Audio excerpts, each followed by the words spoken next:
நல்ல மெச்சூரிட்டியோட ஸ்டார்ட் ஆன லவ் தான். ஃபேமிலி சிச்சுவேஷன் என்ன, நமக்காக யார் வாழ்றா, நாம யாருக்கா வாழ்றோம், இதெல்லாம் தெரிஞ்சுதாங்க வந்திருக்கு. நான் சீதாவை நல்லா சந்தோஷமா பாத்துப்பேங்க. சீதாவை மட்டும் உங்க குடும்பத்தையும் என் குடும்பமா நினைச்சு செய்ய வேண்டியதெல்லாம் செய்வேன். எங்களுக்கு சொந்த பந்தம் எல்லாம் யாரும் இல்லங்க, நானும் அம்மாவும் மட்டும் தான். எனக்கு மனைவியா மட்டும் ஒருத்திய தேடலங்க. எங்க அம்மாவுக்கு ஒரு நல்ல மருமகளா இருக்கணும்னு தேடும்போது தான் சீதாவை பார்த்தேன். அவன் எனக்கு மனைவியா வந்தா என் லைஃபும் நல்லா இருக்கும், எங்க அம்மாவும் சந்தோஷப்படுவாங்க. உங்க தங்கச்சியோட வாழ்க்கையும் என் கூட இருந்தா நல்லா இருக்கும். சீதா ஆரம்பத்துல போட்ட கண்டிஷன் என்ன தெரியுமா? 2 பேர் வீட்டோட முழு சம்மதத்தோட தான் கல்யாணம் நடக்கணும்னு எப்பவுமே சொல்லுவா. அப்ப இந்த பிரச்சனைக்கு நீங்க தாங்க ஒரு முடிவு சொல்லணும். நான் யாரையும் தேடி போய் பிரச்சனை எல்லாம் பண்ணல.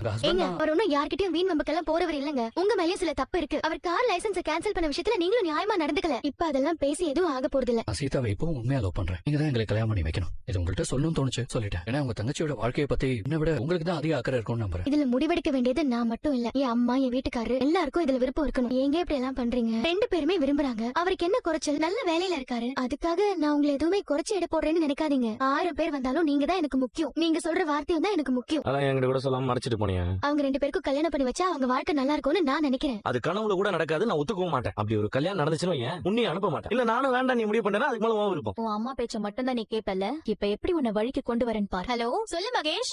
மகேஷ் சாரி, நான் நேத்து நைட்டு தூங்கிட்டேன், அதனாலதான் கால் பண்ண முடியல. ஆஹா இல்ல நீ கால் பண்ணதுல எனக்கு ஹாப்பி தான். அது என்னமோ தெரியல, சில பேர்கிட்ட பேசும்போது மனசு ரொம்ப லேஸ் ஆயிடுது. சில பேர்கிட்ட பேசும்போது என்னதான் நாம சந்தோஷமா பேசினாலும் அவங்க பேசுறதுலதான் மனசு ரொம்ப கஷ்டமாயிடுது. என்ன இவ மகேஷ் மகேஷ்னு பேசுறா? ரொம்ப நாளாச்சுல்ல, நானும் உன்னை